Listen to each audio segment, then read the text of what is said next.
We are broadcasting live once again. So it is currently 7:11 p.m. on October 23rd, Wednesday. And again, today we are discussing the issue of mass transit in the state of Wisconsin. I will be monitoring the comment section. It seems like we already have some people here on the comment section, so hopefully we'll be getting some questions later on. Yeah, so let's start the discussion, I suppose. So I recently wrote a position paper which will be released on this Friday evening, correct, Matt? Yes. That will be correct. Yes. And that position paper detailed the ways in which I think that mass transit in Wisconsin used to be this wonderful thing and has now been degraded by a variety of issues. And one of them is the lack of funding that has consistently come from both the Walker administration and the lack of support before that, even. Although I think the Walker administration in particular has decided to make more cuts to transit funding than was previously done. I would also point out, just to get this discussion going, if you don't mind, I've been to Europe, and one of the things that I saw when I was there is just that there's this wonderful, and I don't mean to say that America should be more European, not necessarily. I think that America, as a country, we have our traditional values, we have these things that we hold dear, and we should continue holding those dear. But one of the things that Europe really has been smart about, in recent years particularly, is their transit system. And oddly enough, it really models the transit system that we used to have here in Wisconsin, for example. We had these small cities, these small towns sprouting up along railroad routes that were connected by vast networks, connected by this vast network of transportation.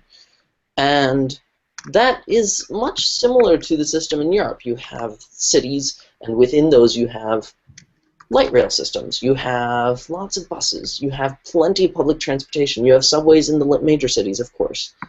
And those help people move around within the cities and help create and form a cohesive community. But I think it's really this idea of interstate travel, which we in the United States had a firm grasp on the idea of efficient travel for a long time. And I feel like in recent years in particular, but also for a long time, we've had this trend towards more motorized vehicles, more cars, specifically, more automobiles. And as much as I like cars, I like driving. I love driving. There is definitely a sense of we have to be more efficient. We have to be more conscientious of not only our effect on the environment, but also of our simple usage of money. The fact is that trains and rail transit are more efficient than cars. And if anyone in the comments section would like, I can provide multiple papers that reference that. So I'd just like to, I don't know, I suppose start off with that, with this idea that really transit in our state under the Walker administration has been degraded, under previous administrations as well, has not been taken as seriously as it should be. And it's been taken more as this issue of how do we fund our roads. I feel like oftentimes transit becomes this issue of how do we fund our roads, how do we make sure that our highway system is effective. And we tend not to think of those bigger things. We tend not to think of the other modes, outside the box, other modes of transit, other ways of inspiring people to move around, other ways of letting people explore their world. And I would like to also throw out there the idea of the Hyperloop, which was proposed by Elon Musk recently for California. which is certainly an interesting idea as a physicist, as an astronomer, especially as a physicist. It was very interesting to see this, and as a transportation enthusiast, it was really interesting to see his proposals and go through. I went through the entire paper that he wrote, the design specifications for the Hyperloop, and it was really interesting to look at that and see this outside the box thinking, because that's what it was. It's this idea of we should invest more time and energy and more money, frankly, into moving the people of this state around, moving the people of this nation around, and making sure that we are interconnected with each other, making sure that we have this ability to have those connections, on a personal level, making sure that it doesn't take hours of driving to get to a destination, making sure that you don't have to go through hours of TSA security to get to your destination if it's farther away. We should have choices in our transportation system. We as Americans, I think, want a level of freedom within our transit. And oftentimes it's sold as rail transit, and other modes such as rail transit or the Hyperloop, I suppose, as well, would decrease that freedom, would limit our freedom in transportation, would limit our choices. But I feel like it's quite the other way around, that by building this network of different alternative modes of transportation, we give to the public, and we get, as the people of these states and of the nation, we get this ability to move about more freely, not in the sense of motion, just as a car would, for example, but in the sense of we can move without thinking so much about the costs and about the time cost of doing so. Because if you're in a nation where you don't have to think about TSA security, or you don't have to think about the potential hours of traffic jams you may be stuck in, and you don't have to think about all these transportation issues that are parts of our daily lives, when that is no longer something that you have to worry about, then we are truly a free people of transportation. Then we truly have choices and freedom in our movement. And I think that's something that I really want to convey with this new position paper that I'll be releasing on Friday, as well as something that I feel personally, and as a candidate, is that we need to invest more time and money in alternate modes of transportation, and we need to invest more time and money in making sure that we have efficient modes of transportation. And I think that is the most important thing, is making sure that the people of our state and the people of our nation are able to travel efficiently, and that it is not too much of a burden on the tax system, of course. You always want to have efficiencies in government, and I feel like transportation, particularly with regards to the debate over road versus rail versus other alternative methods, I feel like that really is critical to the efficiency in that segment of our government. I'm going to end there. Matt, did you have any comments on that? I think you outlined it very, very well. I mean, like you said, Wisconsin does have a rich history with a railroad, and roads coming in, which is excellent. People going to work, people going to visit each other, be busing, and all that is excellent. But there's definite problems, as you brought up. Actually, let's go over some of the specific problems that we're currently facing. I think would be a good route to go. So that would include funding in transportation. That would include methods of transportation that we and like where that money is coming from, where it's going to. For example, road construction comes normally in the past has come strictly through the gas tax. I don't know what it is right now. I haven't done that research myself. Maybe you have. But the gas tax hasn't risen, and if you have different prices in and people are driving the same, where's that money coming from in order to fund that? And that's a big question. So that's, I think, a good place to start with the problems in the current system. Absolutely, I would agree. I think there are obviously, as you highlighted, very good point. Thank you, by the way. There are obviously a lot of problems with our transportation systems right now. Definitely one of them is this idea of the spending on roads, especially here in Wisconsin. I mean, we live in a temperate climate. We live in a place where the water freezes and thaws, and our roads break to pieces very quickly compared to other places. So we have, naturally, just because of where we live, a higher cost of road maintenance, of road repair, of reconstruction of highways. And that, I think, has to be taken into account when we're doing financing of these things. We need to look for creative ways of financing these things that will not harm the people of Wisconsin too much. Harm them at all, preferably, obviously. I think one of the things that's been proposed time and time again that I've heard in recent years in particular, which I think is particularly insightful into the process, is that instead of strictly raising funds through the gas tax, also perhaps, or perhaps completely replacing the gas tax with this idea of was charging people by the weight of their vehicles and the miles driven, or sometimes it was proposed to just be the miles driven that you would charge them by as a tax. And given our current given our current technology, that is totally doable. That is entirely a possibility.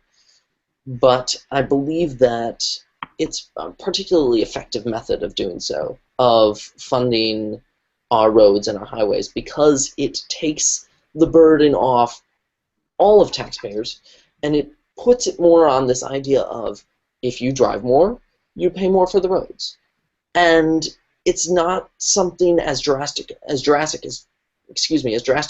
tolls, which I think, especially here in Wisconsin, we all hate tollways, or at least the majority of us do. I know when I've been talking to this, when I've been talking with this subject about, excuse me, wow, when I've been talking to people with regards to this subject, there has often been mentioned this idea of we don't want tollways in Wisconsin, which goes back actually all the way to the progressive parties in Wisconsin who suggested this idea of having this free transportation system, and who made sure, set the precedent at least, of not having tollways in Wisconsin, which is a wonderful thing. It gives you, as a person, that freedom of transit, that freedom of moving around in whichever way you please.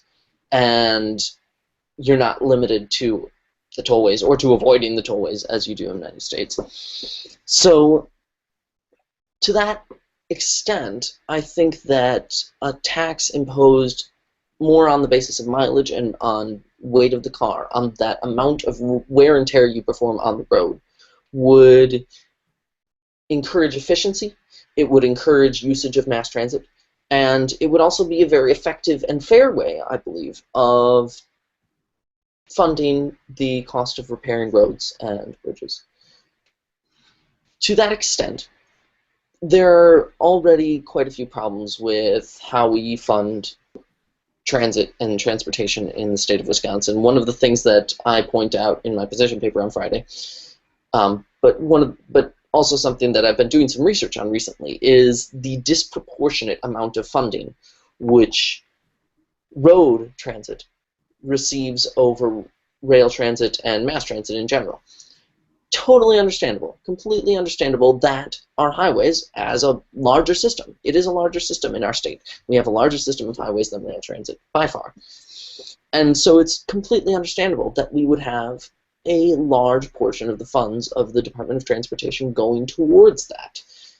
However, when I looked at the budgetary recommendations of both the governor and the budgetary funding constraints that were set by the legislature and put through, when I looked at those, I found something interesting, which is that while road transit funding has increased and decreased over the years, it's fluctuated, but it's been generally on the rise, naturally, because of inflation, because of costs of transportation, because of costs of workers, etc.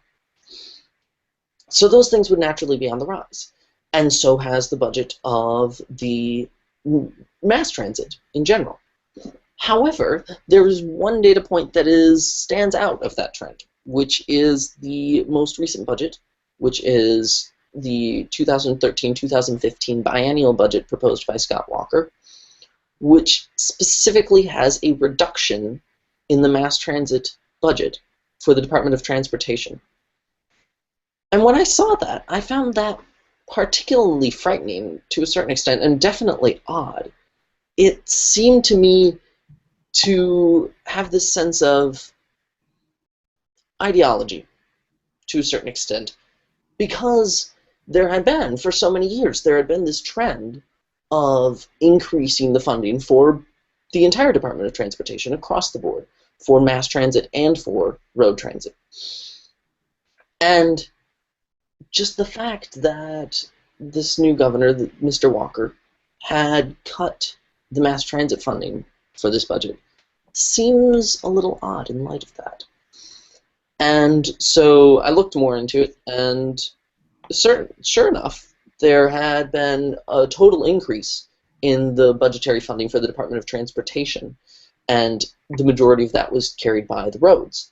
And there were some other categories, such as freight transit, I believe, that that increased as well.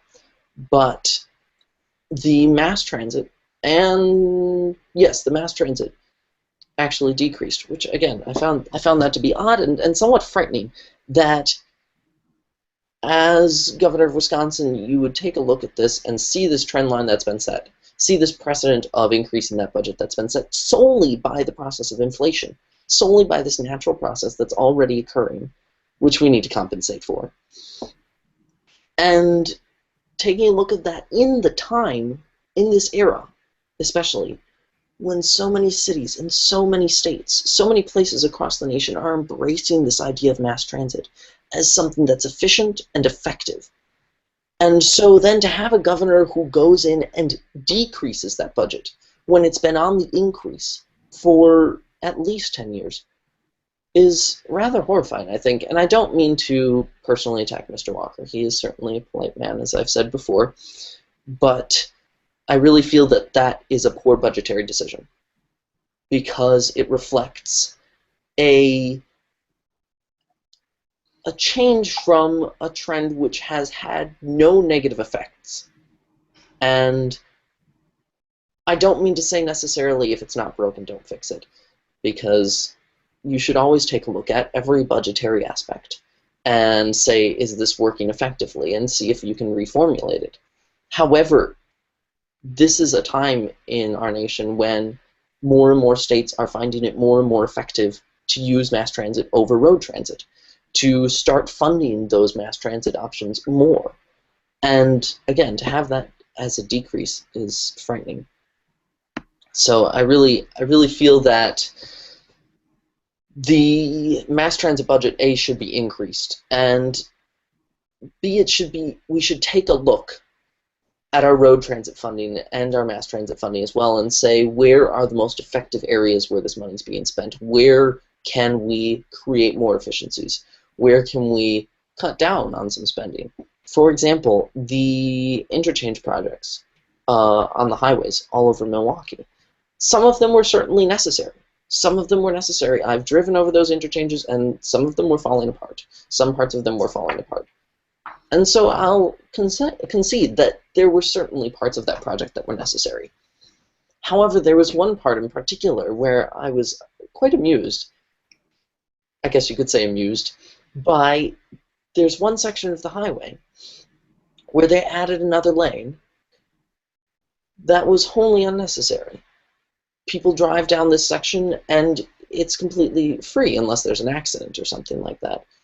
And it's even less dense traffic than it was before. They really did not need to add this extra lane, and it goes for miles. instead of just that one lane, they could have perhaps devoted those funds to helping to increase the reach of the up-and-coming trolley system in Milwaukee. Or they could have perhaps, if that was not an option, used those funds to help create a rail mass transit system in between Milwaukee and Madison, or in between some of the other major cities across our state. I really feel like we should be using these funds for what is the most effective and efficient form of transportation. And as I've said before, road transit is not the most effective and efficient form of transportation. So I really think that the state budgetary process should take that into consideration and should look into other options, alternative options of transportation that they can fund, as opposed to projects like adding another lane to a highway that doesn't need it, adding extra roads where we don't need them. I'll agree that repairs are necessary. We do need to keep up our transportation infrastructure. And like I said, here in Wisconsin, that happens more than in other states. But adding projects that are unnecessary for the sake of saying, I created jobs, is not something that our governor should be doing. And so instead, I would propose funding more mass transit projects where you not only create those construction jobs, but where you also create permanent jobs in those operating the system. I feel like that is a sound investment for the people, a sound investment for the people of Wisconsin, and a sound investment as a government. Matt, was there any other part of that that you think I should address? There's certainly other parts of it that I could. Definitely other problems within the transit system, I imagine. I think you really hit the nail on the head there. I just want to add that also it's important, I think, to realize, I feel like a lot of the people in the state government have failed to realize just how many people public transportation currently affects.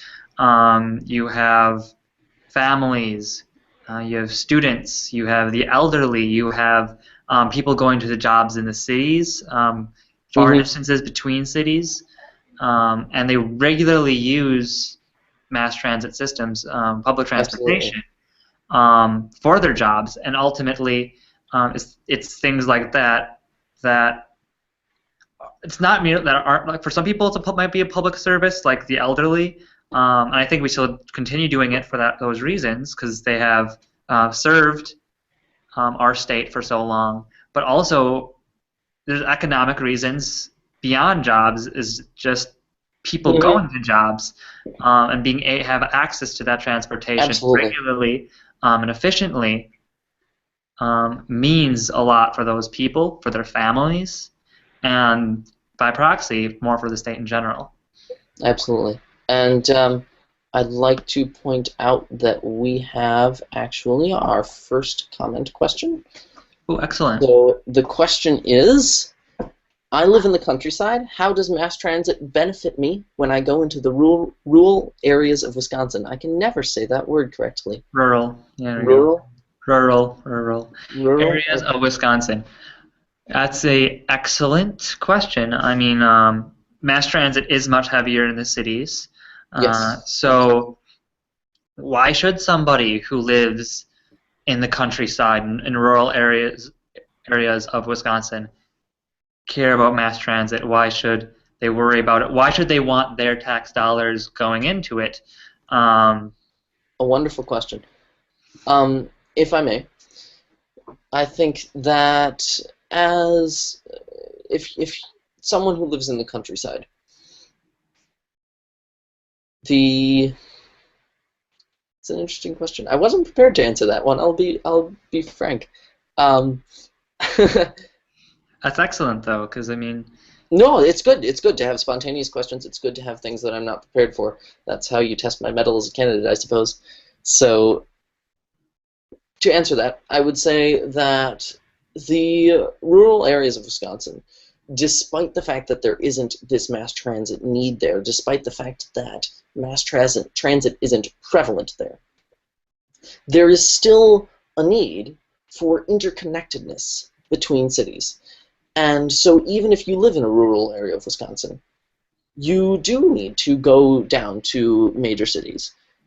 from time to time. You do need to go into town from time to time. And so having a method of doing so that is efficient and effective for you, I think, is also an important aspect. For example, if you look at maps of Wisconsin's transportation system, rail transportation specifically, if you look at maps of that system, in about 1910, 1920s, there is a very extensive system that you can see. There's this extensive system of interurban transit systems. These trains that went from city to city, from town to town.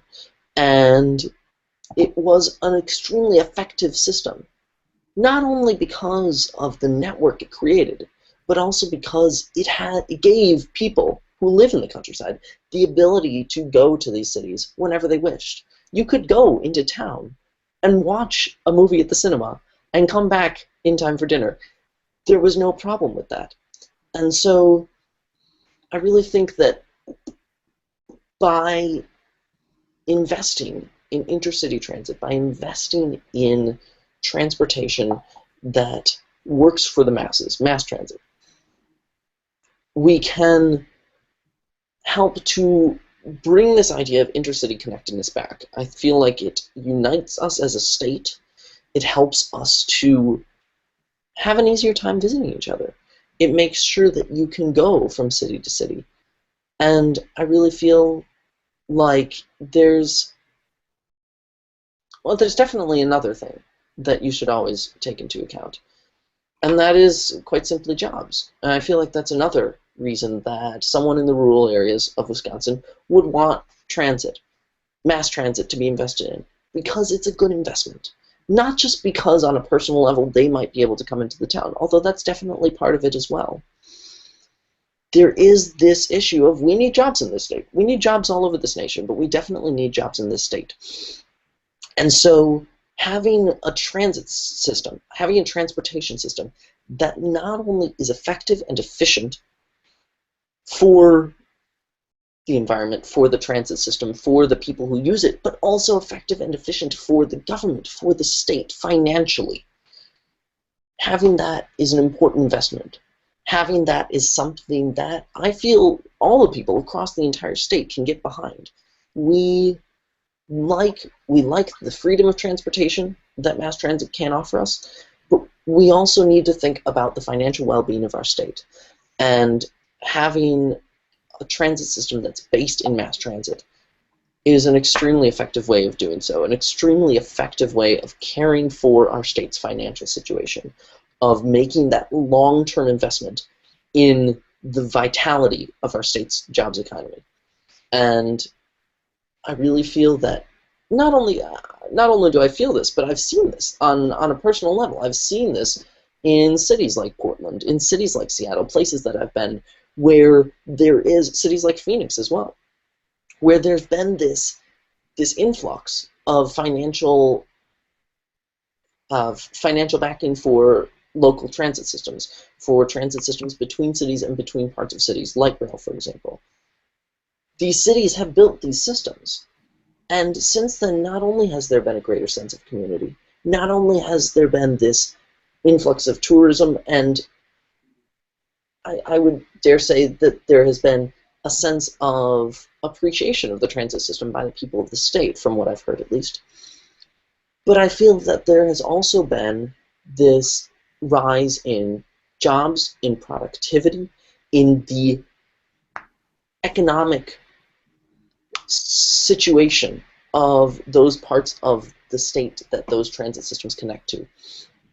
And even if for a starter system, we had a transit system, let's say between Milwaukee and Madison, even if that is the case, and then you live somewhere in, let's say, Green Bay, you live in northern Wisconsin, though that transportation system doesn't directly affect you, it does affect the well-being of the state. And as a state, then, we would have this investment in jobs, in the economy powerhouses of our state. And the thing is, from what I've seen of the studies that show the effectiveness of transit systems on a local economy, that transit system doesn't, for the most part, does not take jobs from other regions. It creates jobs. It's one of those wonderfully well-proven and time proven by the ages, I suppose, is what I'm trying to say. It's a method of investing in our local economies. It's a method of investing in our state economy that really should be looked into because it doesn't take jobs from other regions. It helps create jobs at that local level. And so not only do you have that wonderfully positive effect on the communities that it connects to, but you also have an increase in the financial well-being of those powerhouses of our state that it connects to, and definitely the rural areas of our state that it goes through.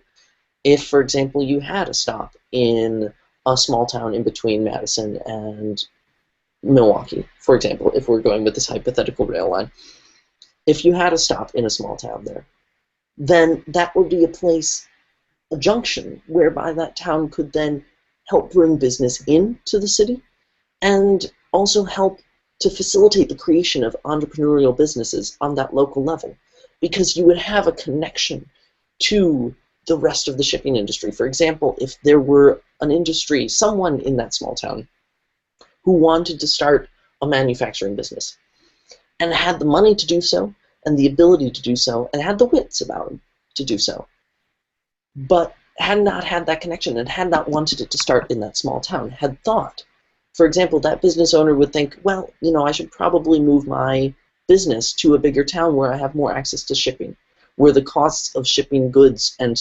manufactured goods is less. If you have that rail line that connects through those countryside areas, if you have it that connects through those towns, then you give that ability to people in those small towns to form those entrepreneurial businesses and still have that connection with the worldwide market, which I think is increasingly important in this world where we find that entrepreneurial businesses are the most effective form of helping to create jobs in our state. So in that sense, again, transportation, mass transportation, is an investment in the communities that it touches, but also in the state's financial well-being as a whole. And so that is why I think that people in the countryside all across Wisconsin should be excited about this.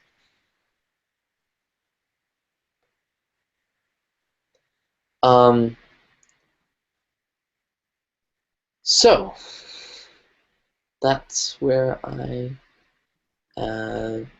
stand on that issue, I suppose. All right, I'm checking for. Let's see. Trevor had some comments to make, not questions, but oh yeah, he's talking about Yes, I saw workforce those. to Yeah, build the he was. rail. Yeah, I'm just saying for the benefit of also everybody who's Of course. watching. Um, More easily transport workers. Ah, It just yes, an doesn't. excellent point he makes, which he just made. He says, if you have less cars on the road, then you have less accidents and lower insurance premiums for the entire state, which is actually definitely a good point. If you, by reducing the amount of cars on the road, you are doing a service, I would say, to the financial well-being of the state as well. And that's another thing about mass transit, is by investing in the mass transit part of the budget, you decrease the amount of people who use the highway system, and you decrease the need to rebuild those highways as often, which is already such a high need in this state because of where we live.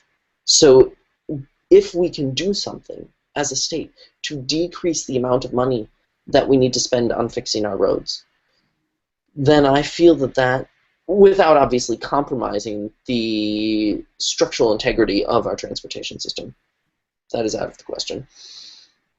If we can find a way to decrease that cost without compromising that structural integrity at all, then that is obviously a good thing, because we already have a higher cost for that than most other states. And so when we're talking about, not necessarily the competition between states, but when we're talking about the ability of one state to attract jobs and to be financially secure compared to other states, that is definitely a plus, is having that lower amount of money needed to spend on the restructuring of our transportation system. It's almost like in many ways, it's a living system. We have to repair this transportation system across the state of Wisconsin every 20 years almost, I would say. We have to repave the majority of our roads. And if we can decrease that time, or excuse me, increase that amount of time that it takes for that road to wear out to the point where we should repair it. If we can increase the longevity of our roads, is what I'm trying to say, then that allows us to spend less money on that part of the transportation system. And I feel that that is also obviously another plus for the taxpayers of the state. And as Trevor said, lower insurance premiums with less drivers on the road, which is a true thing. I think that the actuarial sciences of the insurance industry, I'm sure, would be interested in. So, yes. All right. Now my camera stopped working. Ah, Luckily. At least on my end, it looks like it's frozen. yes, it does. Um, Technical but difficulties. it happens. That should be getting fixed. It should be getting fixed next week, so don't worry Okay. about it. I But I wanted to touch on. You briefly mentioned this, and this is a lot of people. I think when they initially hear it, they might think it's fanciful, but it's really not. So I wanted to touch on it a little bit. And you mentioned Elon Musk's Hyperloop system. yes. So for those who aren't familiar about what the Hyperloop is, and how it could be utilized, how it's efficient, etc., I will gladly elaborate on that. I think that'd be a great thing to discuss. Absolutely. Um, sorry. The yes, the Hyperloop. Elon Musk. So Elon Musk, for those of you who don't know, is at least somewhat famous for my group of friends because I'm a physicist and an astronomer.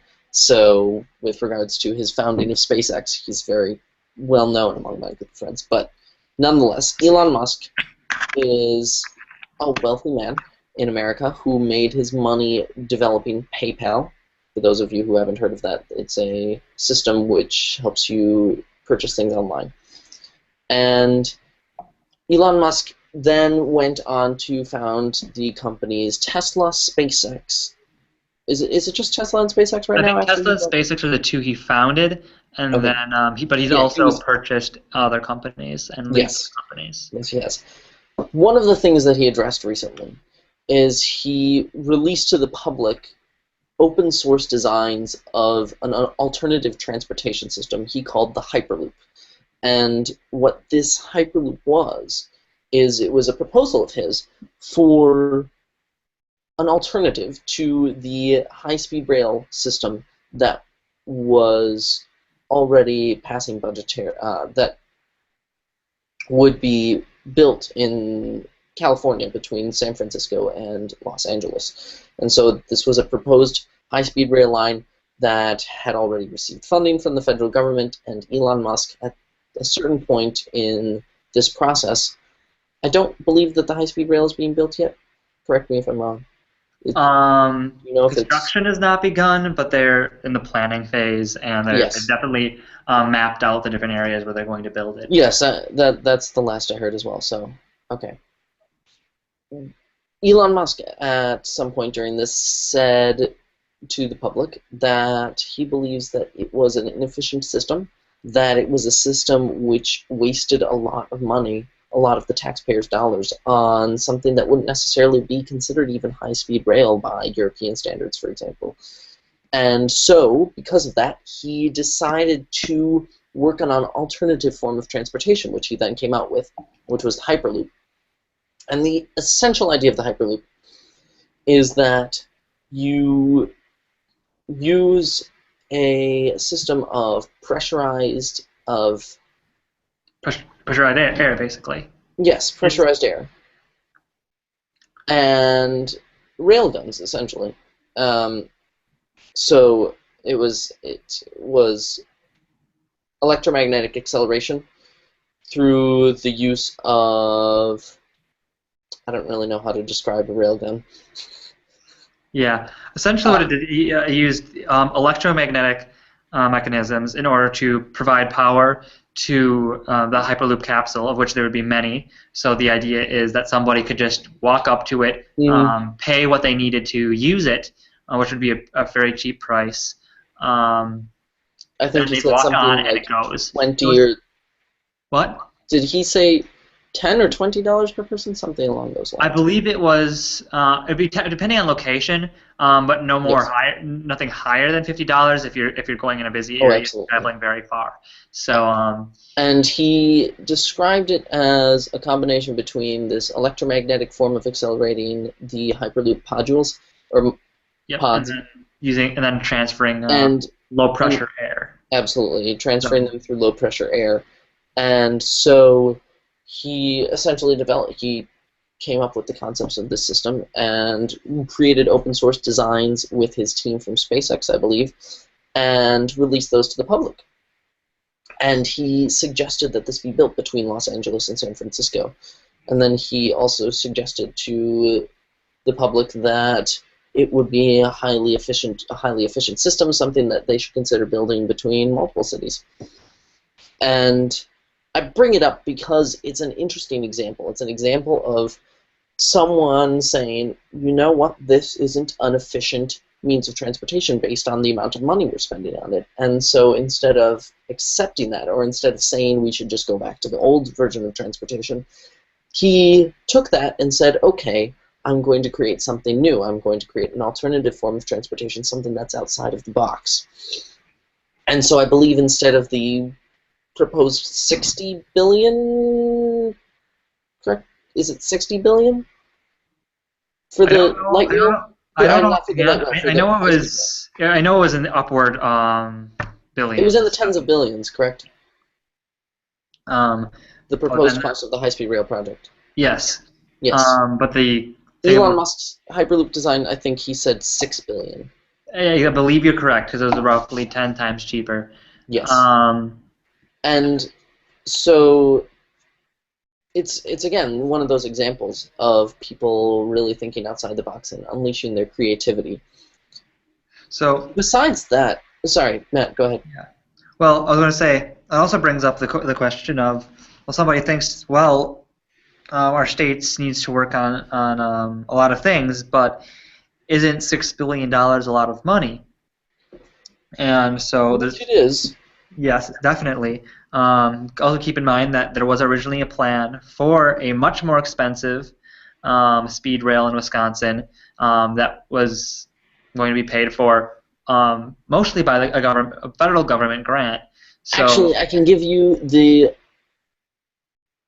for the biennial budget from 2013 through 2015, Governor Walker recommended that the the Department of Transportation of the state of Wisconsin be given an allocated total of $6,095,893,200 for their 2-yearly budget.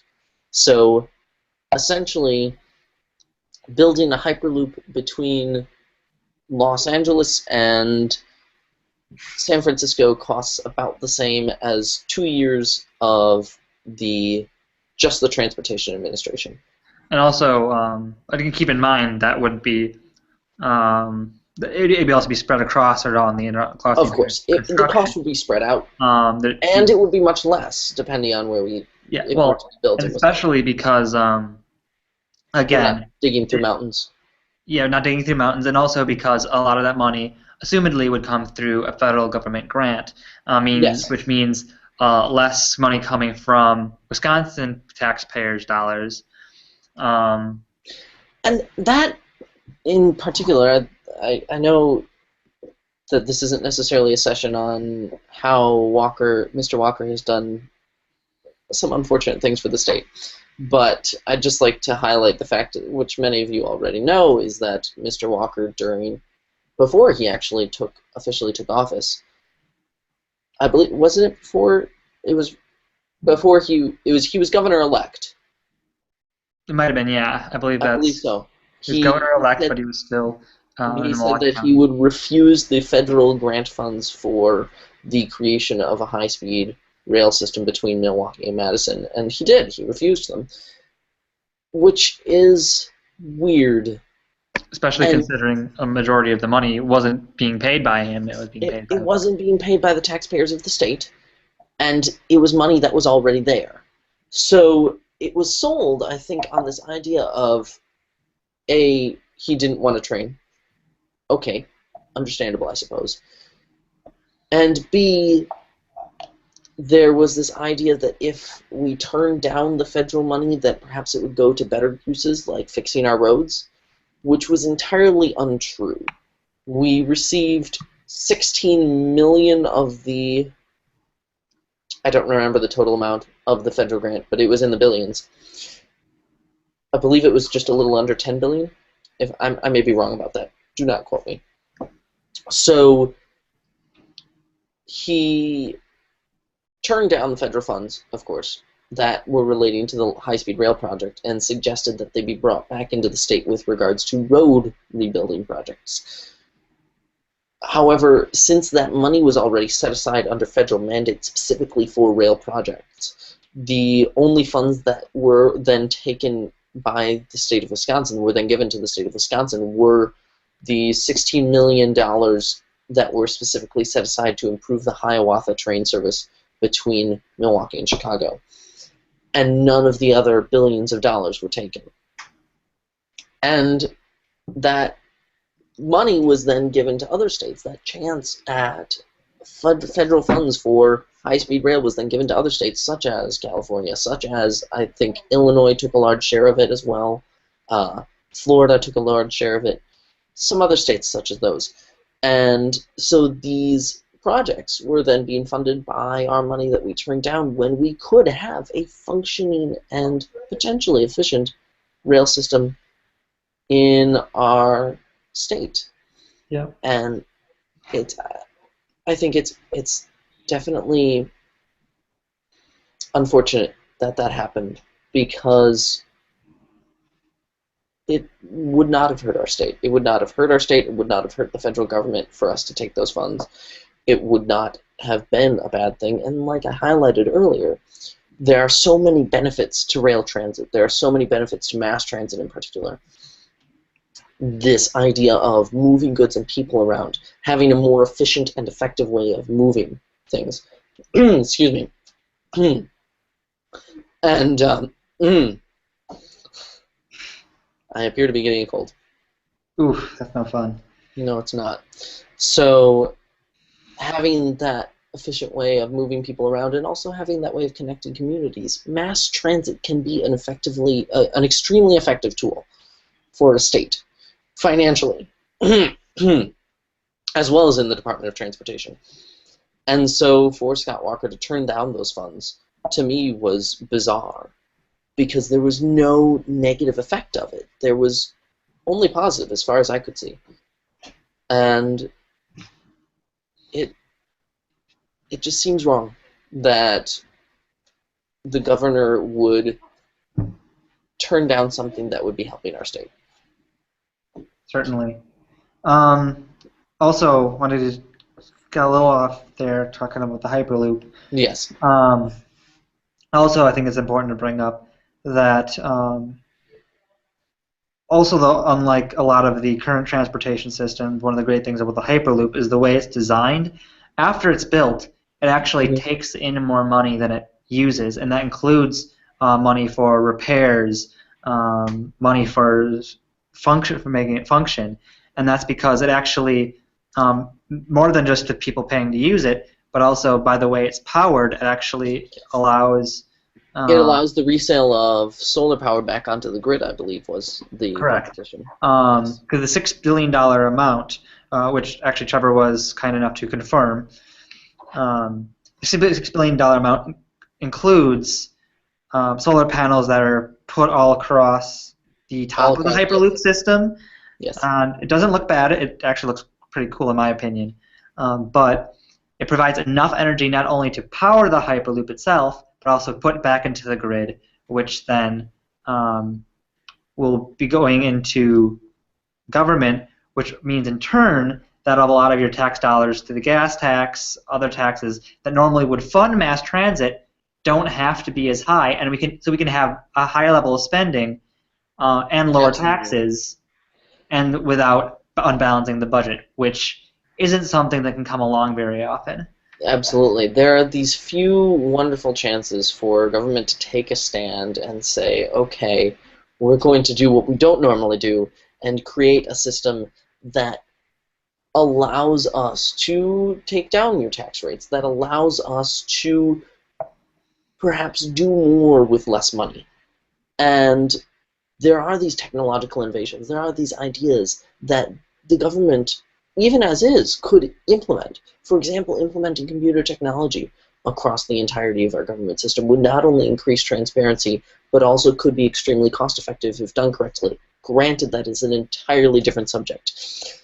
But I think things like that and things like the Hyperloop point out examples whereby the government could really do something good for the state and good for the people in making sure there are these systems, making sure there are these systems by which less, um, excuse me, by which less money needs to be spent and more can be done. Systems like the Hyperloop.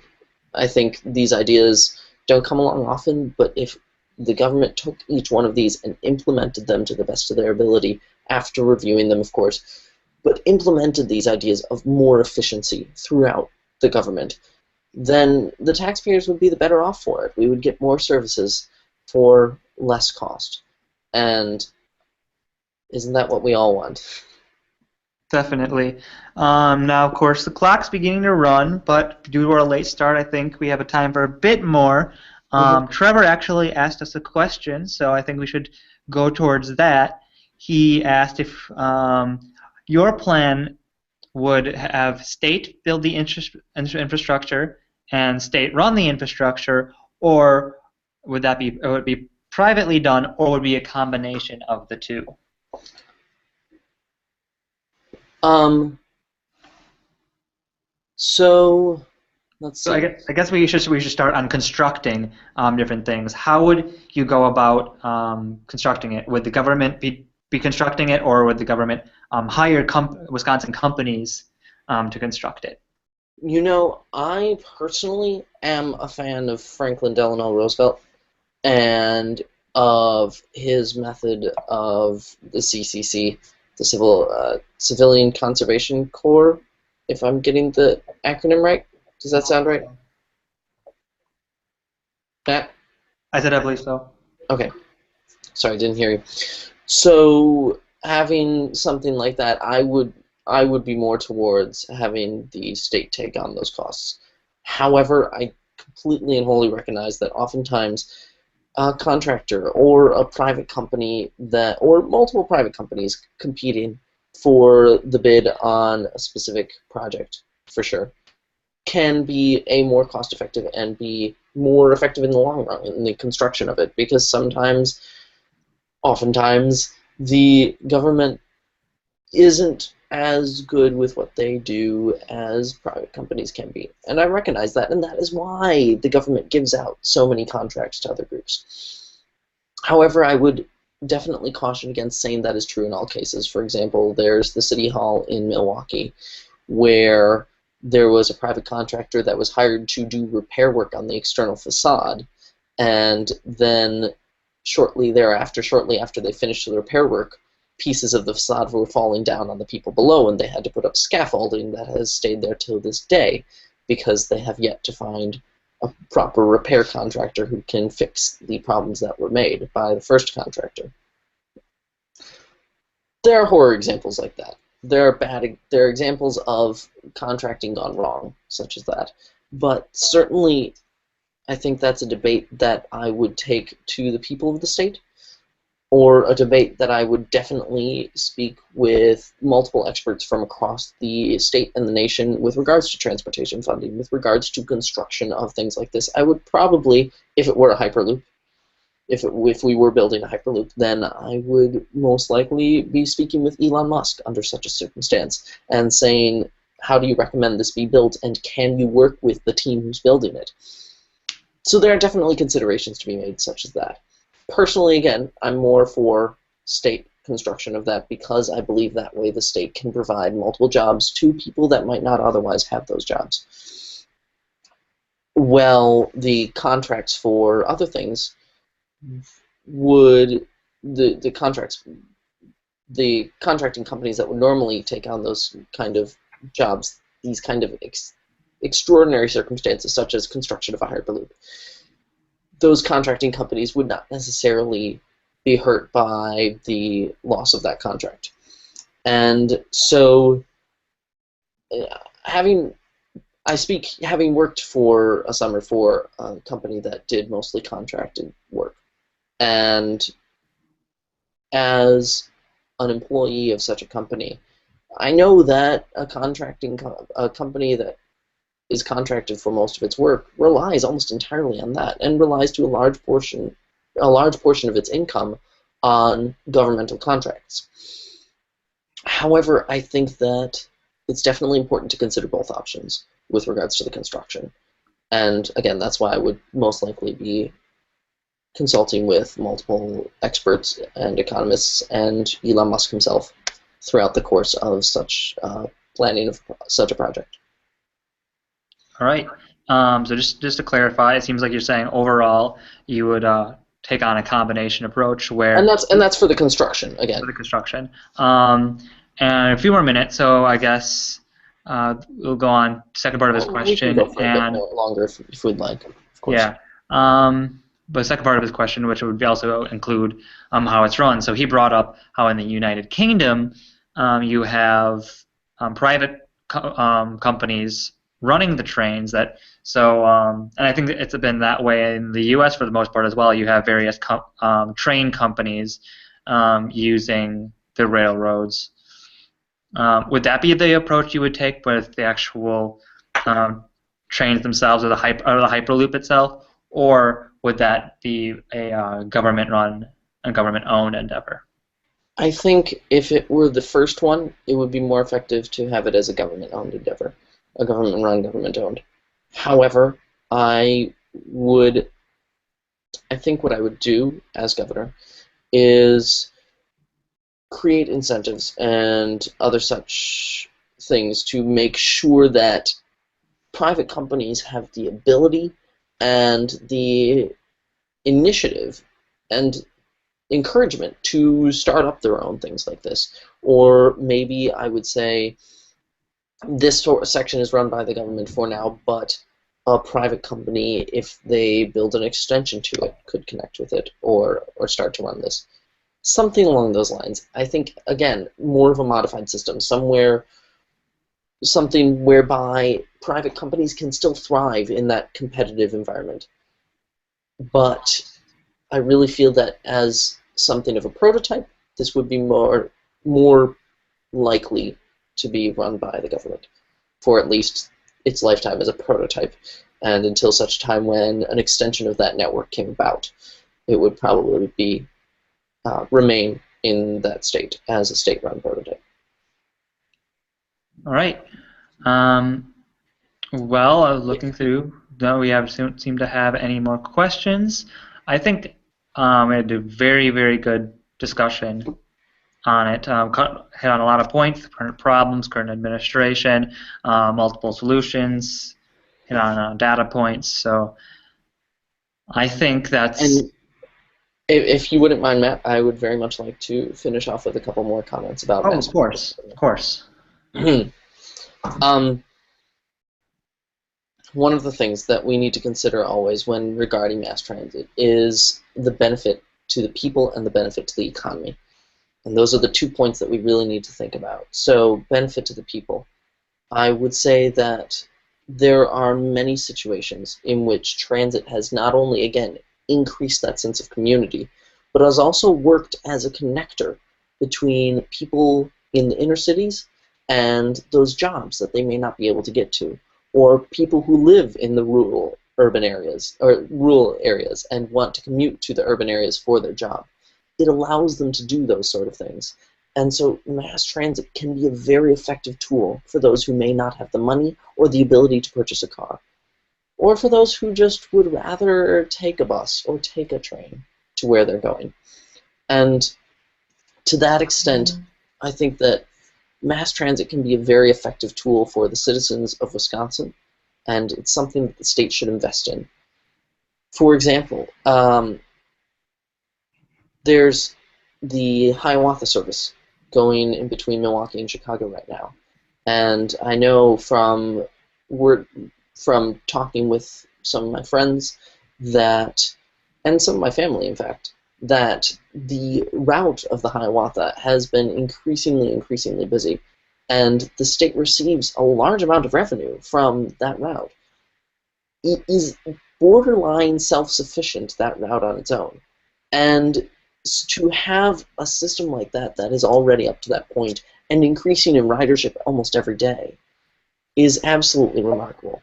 The fact is, we can take this system and build a transportation network across the state that encourages that ridership, that encourages that connection between not only cities in our state, but between our state and other states. Encouraging those connections helps to make sure that we build those communities and helps to make sure that we can bring wealth and jobs into our state.